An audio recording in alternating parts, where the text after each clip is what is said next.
আসসালামু আলাইকুম। ইউনিটি ফার্মের পক্ষ থেকে আপনার সবাইকে অভিনন্দন। তো সবসময় আপনারা ইউনিটি এভিয়ারের তথ্য জানতে চান। তো এই হচ্ছে আমাদের ইউনিটি এভিয়ারি, যদিও পাখি সংখ্যা অনেক কম। তবে এই যে দুটা বক্স আছে, দুটা বক্সে অল্প কিছু বেবি আছে। আমি একটু বেবিগুলোকে নামা ও প্লাস আপনাদেরকে দেখানোর চেষ্টা করবো। কাছ থেকে দেখাই। দেখেন আলহামদুলিল্লাহ 4টা বেবি। এটা সাধারণত আমার প্যারেন্টস হচ্ছে সিনামন পাল। আলহামদুলিল্লাহ এটা খুব কালারফুল বেবি, অনেক সুন্দর। বিশেষ করে এই বেবিটা সবগুলাই হেলদি। আর এটা নামানোর কারণ হচ্ছে একটু আমি হ্যান্ড ফিডিং করাই দিব। আমাদের যে নিজস্ব হ্যান্ড ফিডিং আছে, ইউনিটি হ্যান্ড ফিডিং ফর্মুলা, তারা সবাই জানেন, যেটা আমরা নিজেদের ফার্মে ব্যবহার করে সারা বাংলাদেশে সুন্দরবন কুরিয়ার সার্ভিসের মাধ্যমে পাঠাই। এখানে একটা বক্স, এখানে আলহামদুলিল্লাহ 3টা বেবি। তো সবগুলো বেবি হেলদি। আর বাচ্চা বাবা মা যথেষ্ট পরিমাণ খাওয়াচ্ছে। তো আজকে আমি মাইক্রোফোন ছাড়া ভিডিও করতেছি, কারণ পাখির নয়েজটা আপনারা অনেকদিন যেমন শুনতে পান না। তো এই জন্য চিন্তা করলাম যে আজকে মাইক্রোফোন ছাড়াই টাচ করি, কথাবার্তা বলি। তো আমি সবগুলাকে হ্যান্ড ফিডিং করাবো। আর এখান থেকে কিছু মেসেজ থাকবে। দেখেন এই পাখিগুলো হচ্ছে একটু ছোট, ধরেন 22 দিন 23 দিন, একটা একেবারে ছোট। আর এখানে যেগুলো আছে 28 থেকে 30 32, সবগুলো হচ্ছে 100% টেম সাইজ বেবি। হ্যাঁ, কারণ সাধারণত 35 দিন পর্যন্ত একটা বেবি টেম সাইজ বলে আমরা হিসাব ধরে রাখি। এখানে একটু হ্যান্ড ফিডিং করাবো। অবশ্যই আপনারা শেষ পর্যন্ত দেখতে থাকুন, কারণ যারা ছোট বেবি আসলে পালেন, হ্যান্ড ফিডিং করাতে চান, তাদের জন্য ভিডিওটা খুবই হেল্পফুল হবে। আর সাধারণত আমি একটা কথা বলি যে সবসময় কিন্তু আমরা নতুনদের জন্য ভিডিও করে থাকি। যে ধরনের তথ্য আমি দিয়ে থাকি সবগুলোই থাকে আসলে নতুনদের জন্য। যাদের অভিজ্ঞতা অনেক বেশি, অবশ্যই তারা সব কিছু জানেন। আর এটা হচ্ছে আমাদের ইউনিটি হ্যান্ড ফিডিং ফর্মুলা। একটু কাছ থেকে দেখেন, কালারটা দেখেন।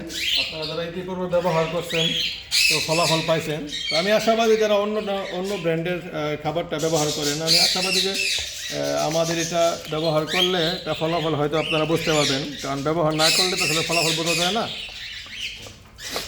আর মেসেজটা হচ্ছে যে আমরা অনেক দিন যাবৎ আমি হ্যান্ড ফিডিং আসলে বাচ্চা উৎপাদন অফ করছিলাম বিভিন্ন কারণে। আবার নতুন করে বাচ্চা উৎপাদন হয়েছে। তো বাচ্চাগুলো কীভাবে আসলে হ্যান্ড ফিডিং করানো হয় সেই সম্পর্কে আজকে টোটাল ভিডিওটা।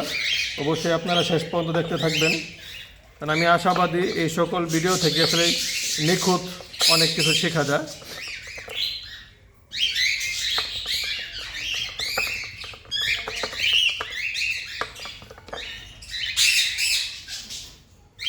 তো এই হচ্ছে আমাদের হ্যান্ড ফিডিং তৈরি শেষ।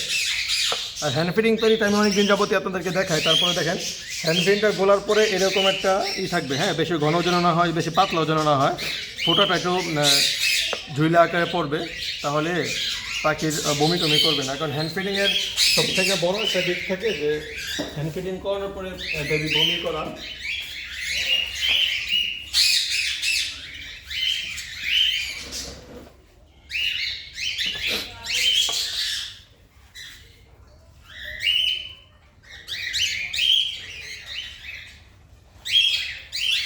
আর হ্যান্ড ফিডিংয়ের যে বিষয়টা, এখানে একবারে একটা নেই কিন্তু আমাদের হ্যান্ড ফিডিংটা ভিতরে এসে পড়ছে, কোনো ধরনের আটকে নাই।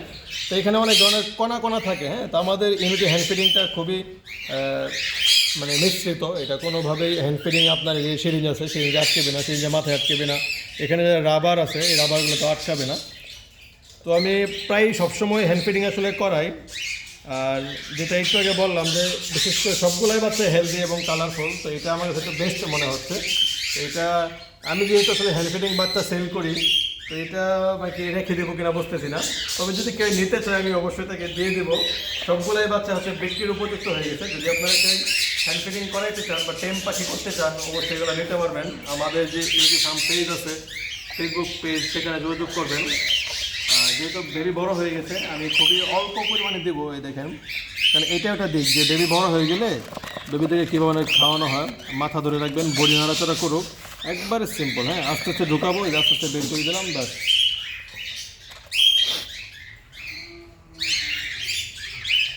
তো বেবি বড় হওয়ার পরে কোনোভাবে বেশি খাওয়ানো যাবে না, কারণ হ্যান্ড ফিডিংয়ের সবথেকে বড় সমস্যা হচ্ছে পাখি বমি করে দেওয়া। তো বমি করার অনেক কারণ থাকে।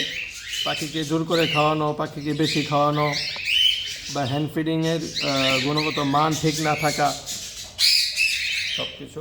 তো অলরেডি 2টা আমার খাওয়ানো শেষ, এটা হচ্ছে 3 নম্বর।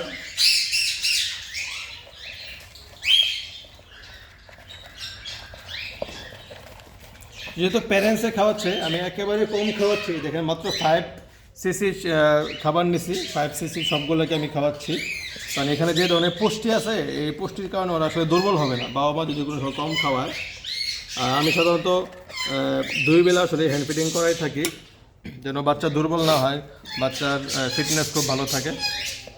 দেখেন এই বাচ্চা, আমি তো বাচ্চাদের দেখাই হ্যান্ড ফিডিং করানো শেষ। দেখেন মুখে কিন্তু কোনো ধরনের খাবার সে লাগা থাকে না, একবারে খুব সিম্পল একটা বিষয়। আপনারা যারা হ্যান্ড ফিডিং নিয়ে চিন্তিত, অবশ্যই আমাদের এই ভিডিওটা দেখবেন বা ভিডিওটা শেয়ার করে দেবেন যারা পাখি পালে, নতুন বোঝে কম। হ্যাঁ, আর এটা হচ্ছে গ্রে বেবি, গ্রের বাচ্চা। তারপরে এটা হচ্ছে সিনামন পাল। দেখেন এটা মানে বডিটা হালকা হচ্ছে আপনার ওই সাদা। হ্যাঁ, এটা হচ্ছে সাদা। আর এটা হচ্ছে সিনামন পাল, এটা সাধারণত অনেকে ঝর্ণা বলে থাকে। দেখেন এটা হচ্ছে বডিটা উপরে হচ্ছে হলুদ। হ্যাঁ, তো এই মোটামুটি বাচ্চাগুলা সেলের উপযুক্ত। দেখেন 100% হ্যান্ড ফিডিং করালাম, কোনো ধরনের সমস্যা হয় না। আর এখানে 3টা বেবি আছে, এইগুলোকে আসলে হ্যান্ড ফিডিং করাবো। আপনারা জানেন যে আমরা কিন্তু বেবির সেল পাশাপাশি হ্যান্ড ফিডিংও সেল করে থাকি। তো যাদের লাগবে অবশ্যই হ্যান্ড ফিডিং নিতে পারবেন। সুন্দরবন কুরিয়ার সার্ভিসের মাধ্যমে সারা বাংলাদেশে ডেলিভারি দিয়ে থাকি। হ্যাঁ, অল্প পরিমাণে খাওয়াই দিব, যেহেতু প্যারেন্টসে খাওয়াইছে। এটা হচ্ছে আমার রুটিন, কারণ যেহেতু হ্যান্ড ফিডিং আমাদের নিজেদেরই প্রস্তুত করা, কেনা লাগে না।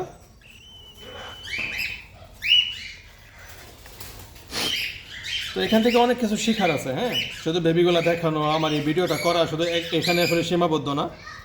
বেবিদেরকে খাওয়ানো, হ্যান্ড ফিডিং গোলানো, হ্যান্ড ফিডিংয়ে আসলে কী পরিমাণ তরল রাখতে হবে, কী পরিমাণ গাঢ় রাখতে হবে। হ্যাঁ, এটা কিন্তু খুবই ইম্পর্টেন্ট বিষয় হ্যান্ড ফিডিং করার ক্ষেত্রে। এই ছোটো বাচ্চাটাকে দেখেন প্যারেন্টস একটু কম খাওয়াইছে, যার কারণে আমি একটু বেশি খাওয়াই দিচ্ছি।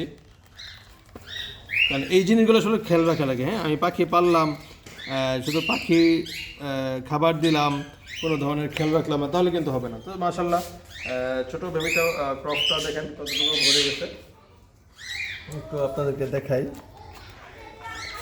তো মোটামুটি আমাদের সব কিছু শেষ, হ্যান্ড ফিডিং শেষ, বেবি দেখানো শেষ। তো এই হচ্ছে আমাদের পাখালদের দৈনন্দিন কাজ, বিশেষ করে বেবি হওয়ার পরে সকাল বিকাল যে কাজগুলো থাকে। তো মোটামুটি এখন এগুলো রেখে দিব, কারণ সন্ধ্যার কাছাকাছি সময় হয়ে গেছে। এখন যদি প্যারেন্টসে রাত্রেবেলা নাওয়া খাওয়া, তাহলে কোনো টেনশন নাই। ওদেরকে মোটামুটি হ্যান্ড ফিডিং করাই দিয়ে দিচ্ছি। আবার আমি সকালে দেখব যে আসলে ওদের পেট খালি আছে কিনা। যদি প্যারেন্টসে না খাওয়ায় তাহলে অবশ্যই হ্যান্ড ফিডিং করে দেবো।